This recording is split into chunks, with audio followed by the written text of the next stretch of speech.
Not that table. Please, not that table.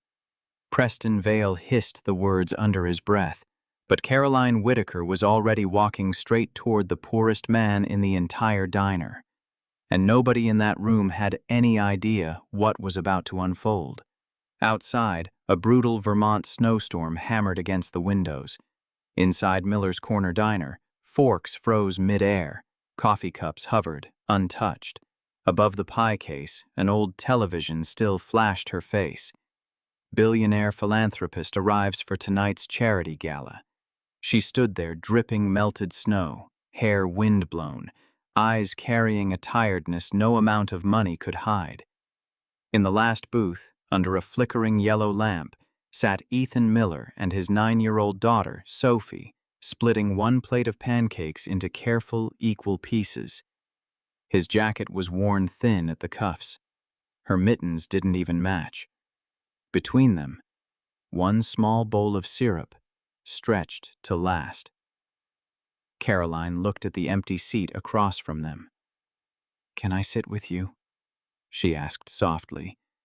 The whole diner held its breath. Preston stepped in, voice tight with panic. "Caroline, there's a private room in back. Press is right outside. This isn't the image we planned." But Ethan looked up slowly, and he didn't see a billionaire. He didn't see the cameras or the fortune or the untouchable name.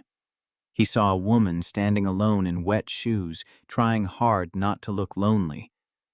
"It's just a chair," he said simply. Sophie slid out first, pulling the seat open with both hands. "You can sit here. My mom always said lonely people shouldn't eat alone."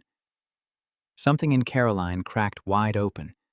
This woman who had spoken in front of senators and stadiums full of people suddenly looked like a child had reached in and touched an old hidden bruise. She sat down like that cracked vinyl booth was more sacred than any velvet chair waiting for her across town.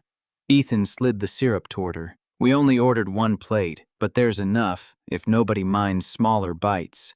Preston laughed sharply. "Sir, do you have any idea who you're talking to?" Ethan simply handed Sophie the bigger half of the pancake. "A hungry person," he said. "That's usually all I need to know." But Caroline was staring at his hands now, rough, working hands, and something about them felt achingly familiar, like letters she'd kept hidden for over 20 years, letters signed with only 2 initials. E.M. Because Caroline hadn't come to this small town for a gala. She had spent months chasing one impossible search, tracking down the stranger who once saved her life, back when she was a forgotten 12-year-old girl with failing eyesight and no family left to help her. She dug through scholarship files, burned church records, dead-end archives, and every fragile clue had pointed here, to this diner, to this booth. And she had no idea yet that the man across from her, quietly breaking his own pancake in half again for his daughter, was the exact reason she could see the world clearly at all. Before she could take a single bite, the bell above the door rang. A gust of icy wind rushed in with an elderly man struggling against the storm outside. Ethan didn't hesitate. He walked over, pulled the last $5 bill from his own pocket, and pressed it into the waitress's hand. "Bowl of soup for Mr. Harlan. Put it on mine." The waitress, Mrs. Brooks, looked at him with tired affection. "Ethan, you already worked a double today." "Then I earned enough to share," he said simply, and returned to the table like nothing had happened. Preston studied him coldly. "You make a habit of feeding strangers?" "Only when they're hungry," Ethan said. "That's not a financial plan," Preston snapped. Ethan smiled faintly. "No, just a human one." What nobody at that table knew, what the whole town thought they understood about Ethan Miller but didn't, was that every single month, even during the leanest weeks, he mailed a small envelope to a scholarship fund that had changed names 3 times over 10 years. Sometimes $40, sometimes $12. Once, after Sophie caught the flu and the heating bill hit hard, it held nothing but 4 crumpled $1 bills and a note. For someone who needs tomorrow. He never signed his full name. Just 2 letters. E.M. Sophie tore a piece of her napkin into a small paper heart and slid it beside Caroline's coffee cup. Caroline stared at it like it was priceless, something no boardroom in her life had ever handed her. "Your daughter is very kind," she whispered. "She had a good teacher," Ethan said, glancing at Sophie with something soft breaking through his tired eyes. "Her mother?" He nodded once. Just once. Preston, growing impatient, glanced toward the window and froze. 2 photographers were already gathering outside, cameras aimed straight at the booth. His jaw tightened. This wasn't part of the plan. He stepped beside the table, all charm gone now. "Enough. This has been a touching little pause, but we are done here." "I decide when I'm done," Caroline said quietly. "No," Preston said, his voice dropping cold. "The foundation decides. The donors waiting at the hotel decide. You are the face of a national campaign, not a woman collecting sad stories in a snowstorm." The whole diner went silent. Sophie's face flushed red with anger. "My dad doesn't ask people for money." Preston looked down at her like she was nothing. "Sweetheart, adults are complicated." Ethan's hand slid gently over his daughter's fist before her anger could turn into something bitter. Then he looked straight at Preston. "Everyone has a sad story. Not everyone uses it to buy kindness. And not everyone who looks poor is trying to sell pain." The room went dead quiet. "Then prove me wrong," Preston pressed. "Tell us why you're really sitting here with her." Ethan's answer came without a flicker of anger. "Because she asked." That was it. No defense, no performance, just the truth. Simple enough to shame every complicated accusation in the room. Then Sophie bolted from the booth without warning, disappearing up a narrow staircase behind the diner. Ethan's face went pale. "Sophie, no," Mrs. Brooks whispered, almost to herself. "She's going for the box." Minutes later, Sophie returned carrying a small dented tin box covered in painted daisies, holding it like it weighed far more than it should. She set it on the table and opened it with shaking hands. Inside, faded receipts, old letters tied with ribbon, and on top, a yellowed newspaper clipping. A thin 12-year-old girl in thick glasses, standing outside a children's home after eye surgery, smiling like she'd just been handed hope for the first time.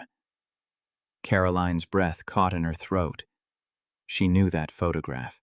It was her. She picked up one of the letters with trembling hands. The handwriting hit her like a song she hadn't heard in years. "You are not alone. Keep reading. The world will need what you see." Signed, simply, E.M. She flipped over a receipt. Donor name, Ethan Miller. Amount, $2,743. Date, the exact winter she'd almost dropped out of school because she couldn't afford new lenses. "It was you," she whispered.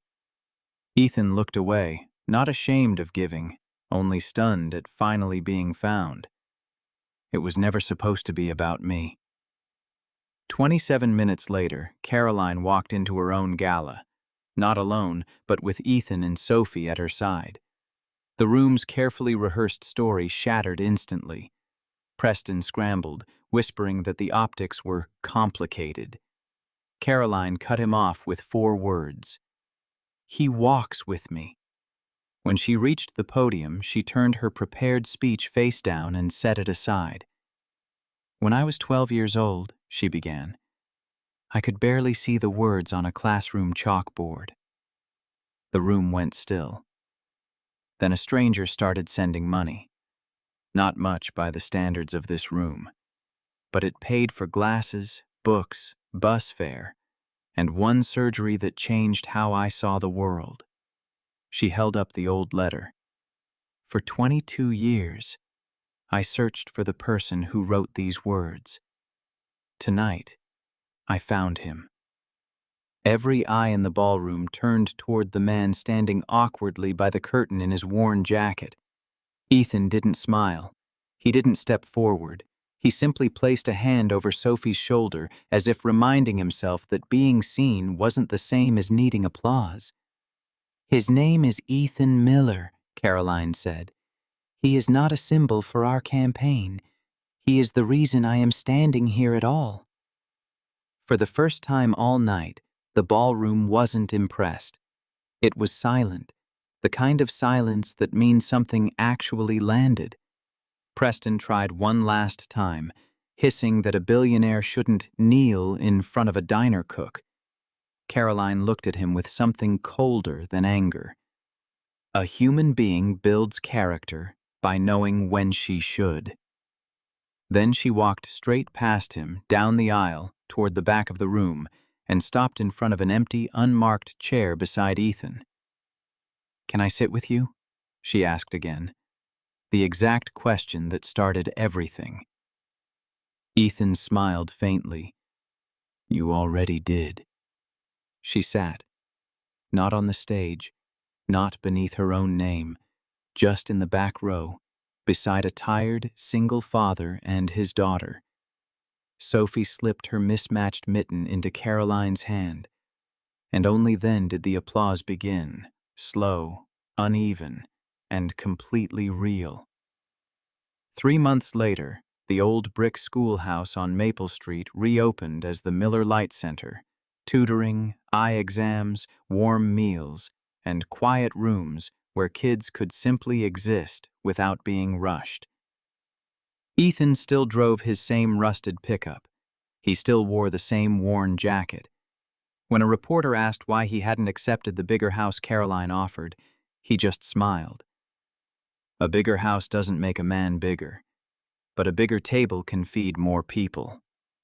Caroline never tried to rescue him from his life.